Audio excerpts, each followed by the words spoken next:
Peter and Melissa approach Ferguson's. The giant burnt building looms over them like an angry monster.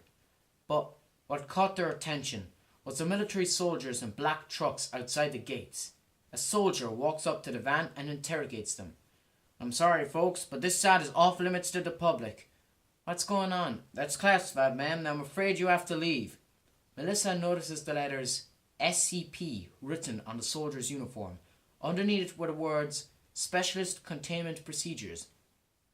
"Look, I work here. I'm Dr. England, and this van is a disguise. I need identification." "Sure thing, bud." Suddenly, Peter pulls out a revolver and shoots the soldier. He quickly speeds toward the asylum as the other soldiers open fire. "You're crazy! You're gonna get us killed!" In this town, no one dies. And with the SCP Foundation here, I'm starting to believe everything you said. "SCP Foundation? I'll explain later. Just get ready to run." They get out of the van and run toward the main door, ducking from each shot. They close the door behind them. "What the hell was that?" Let me explain. The SCP Foundation are a government agency set out to capture and contain paranormal creatures and objects. And with all that has happened here in this town, it's a wonder they didn't arrive sooner.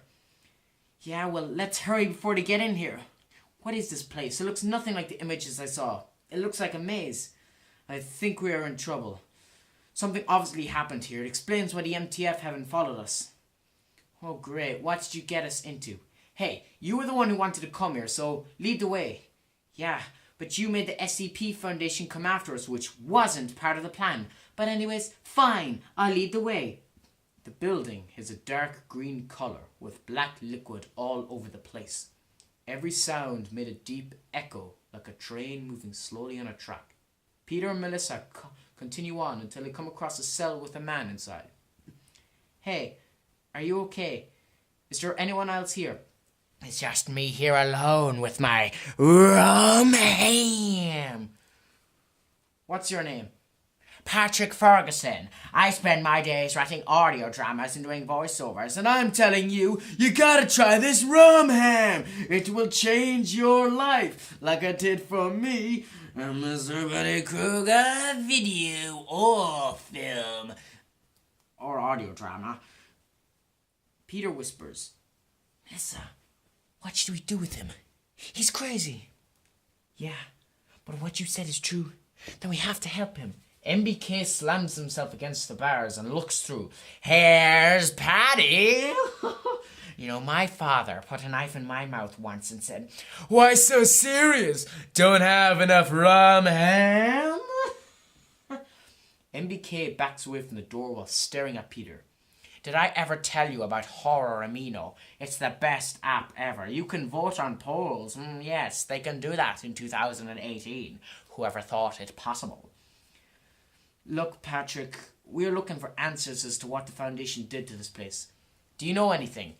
"Yes, they came here looking for something called SCP-106. Supposedly it comes from another dimension, and this asylum is now half between the real world and the pocket dimension.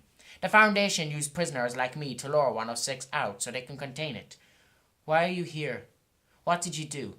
"No, it's pronounced, 'What have you done now?'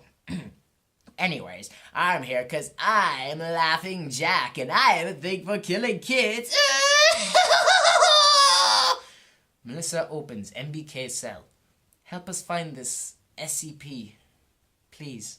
"Very well, follow me." MBK puts on a backpack and walks down the hall. Meanwhile, the worker from earlier who tried to grab Melissa is driving a car to the studio. He stops and pulls out a couch from his booth. "Hey!" Something runs past the car. "Who's there?" Suddenly, someone runs at the worker and slams his head off the car and kicks him to the ground. The man turns over to face his attacker. Standing before him is a withered and mangled creature with its organs exposed and held together only by burnt flesh and ripped muscle. The creature's face is mainly exposed bone covered in pale skin and dried blood. The face has the most noticeable feature is a cracked smile and a scarred tissue connecting the jaw to the ears. The creature's left eye is a turquoise colour, and its right, a black, empty socket. "Oh no! You're Jeff the Killer! You are real! Please, spare me!" "I have no intention of it. Seeing as how you're carrying a couch and all, let's put the old saying, becoming part of the furniture, into use. Jeff grabs a worker and throws him onto the couch. He quickly grabs a plank of wood from the car and using abnormal strength, he impales the worker to the couch with it. The worker screams as the blood turns to black liquid and covers the couch. It boils and goes up in flames with the worker still screaming. He comes, he who waits behind the wall with a legion of tormented souls. The sky darkens and lightning strikes the burning couch. Jeffrey Keaton, I cannot stay long, so listen carefully. There is another murderer out to get you, so take heed. I cannot aid you this time. Now go and invoke fear without order. Jane will pay for casting you away temporarily.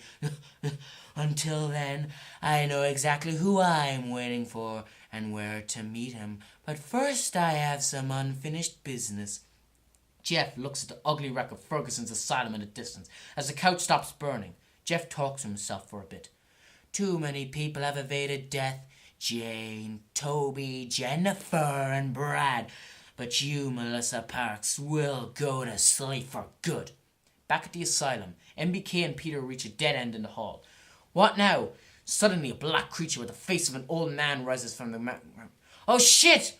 SCP-106 walks toward Melissa, but is stopped by an electrical blast to its neck, and it descends into the ground. The same soldier from earlier walks up to Melissa with his gun. Don't move! MBK walks up from the shadows, wearing a Freddy Krueger glove from his backpack. He stabs the soldier through the chest with the claws. Oh dear, I had to end our relationship, otherwise I couldn't rip your heart out. MBK tears the soldier's head out and tosses the gun to Melissa. Now we are all armed, let's use our skills at writing audio dramas to get out of here. The three run out of the asylum, shooting MTF soldiers. Melissa uses the truck as cover. She reloads. MBK is now seen running off into the woods. Merry Christmas, everyone! Definitely that man is insane. Oh, hope he survives. Peter and Melissa get back in the news van and drive towards town. Bloody Painter watches from a hill. The time has come for a fight. He hears Jeff's voice in his head. It's over now. Peter, I can't thank you enough for coming with me. I'd be dead without you. No worries, it's all done. I wonder about Patrick, though.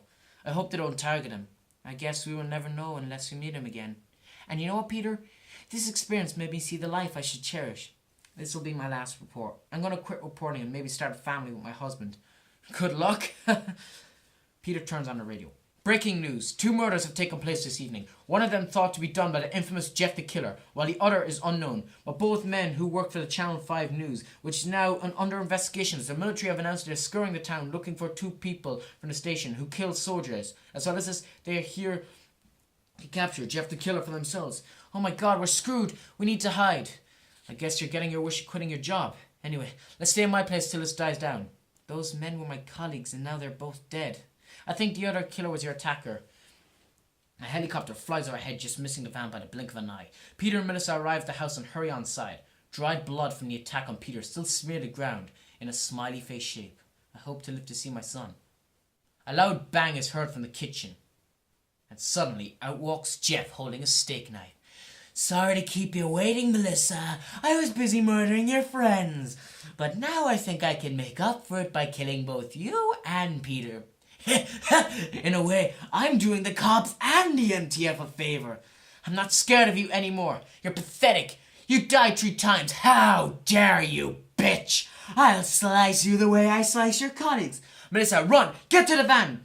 Jeff, enjoy playing with fire, and this time don't come back. Melissa ignites a match and sets Jeff on fire before running out of the house.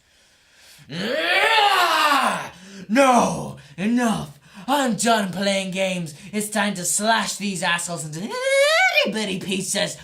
Peter tries to start the van, but it doesn't cooperate. Melissa looks up and sees Jeff and Fancy getting dangerously close to the van. Finally, the van starts and they speed away, but Jeff can be seen in the mirrors, gaining on them astonishingly quickly. Suddenly, the back doors of the van get ripped off and Jeff climbs in. Melissa gets out of her seat and kicks Jeff out of the van. Suddenly, Jeff lands on the hood and smashes the windscreen. The van crashes into a wall and Jeff is dazed. Peter and Melissa quickly get out and run up the hill, but waiting at the top is Bloody Painter. Shit! Peter and Melissa hide down an alleyway and watch as Jeff reaches the top and comes face to face with Bloody Painter. So you're the so-called Bloody Painter I've heard so much about. Let me tell you something, bud. I'm the only Bloody Painter in this town. I wish this could go differently, but why prolong the inevitable? This is it. The final showdown. Jeff punches Bloody Painter, and Bloody Painter responds by stabbing Jeff's exposed heart. Oh, you fool. I still have a small bit of healing energy left. Jeff uppercuts Bloody Painter and slashes his hoodie open. He falls to the ground and Jeff pins him down. Just like all the others, so very weak. Now let's see your face before you die. Jeff removes Bloody Painter's mask and stumbles back in shock. Underneath is a scarred face with stitches. David? Brother? But how? Slender Man revived me and gave me the position you denied. I'm sorry, Jay, but I have to kill you. I cannot allow Zolgo to return. Jeff lifts his hand up and feels a tear run down his dry, almost bone face. I didn't think I could ever cry again. I thought I lost you, brother. I felt alone when you died, and then Jane left me to die. And now the only person I ever cared about, I have to kill? There's a curse between us, between me and you. No, I'm not human anymore. I shouldn't feel emotion. I won't show mercy on you now, David. Jeff throws David in the air and kicks him. David gets up and stabs Jeff's empty eye socket. David uses his hand to rip some of Jeff's ribs out. Suddenly, an electrical blast hits Jeff's arm and David runs away. No, David! Don't leave me! Not again! Peter and Melissa watch as the SCP Foundation advance on Jeff. Jeff breaks free of some of the blaster stains when suddenly a white circle separates Jeff from the MTF. 4 ghosts appear in the form of Jeff's parents, Officer Mace and Nurse Rachel. What is this? What the fuck is happening? The faces, without warning, mutate into orange light and 4 berets blast into Jeff's skull. He screams as he's being tormented. No, how dare you? You don't know what you're messing with. What is this? I'll kill you. I'll kill all of you. A white orb surrounds Jeff's body and explodes. The white circles disappear and ghosts attack the MTF. Way above the clouds, MBK can be seen flying with a propeller from his backpack. That was fun!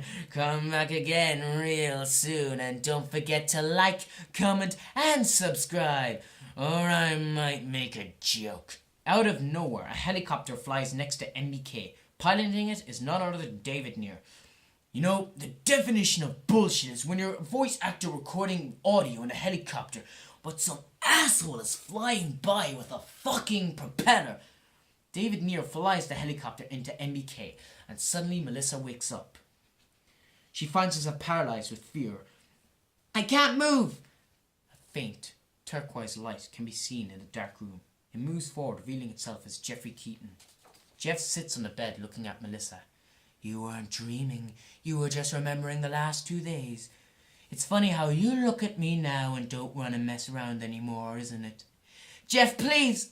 Me and Peter just want to go back to the normal lives we had. Had, you mean? Because you are going to die, and Peter is already very dead. It's funny how you're a reporter. You reported many people's deaths, including mine. But who's going to report yours? Melissa is crying uncontrollably now, and Jeff stabs his knife into Melissa's mouth and begins to cut ear to ear, giving her a smile like his. Smile! You're on camera! Oh, wait! Nope, not anymore! Jeff slices open Melissa's stomach and intestines and reaches up. He tears her heart out. Melissa feels her body shutting down for good as she loses all sensation and fades away. It is done. Jeff feels an inner voice call to him. Will this ever end?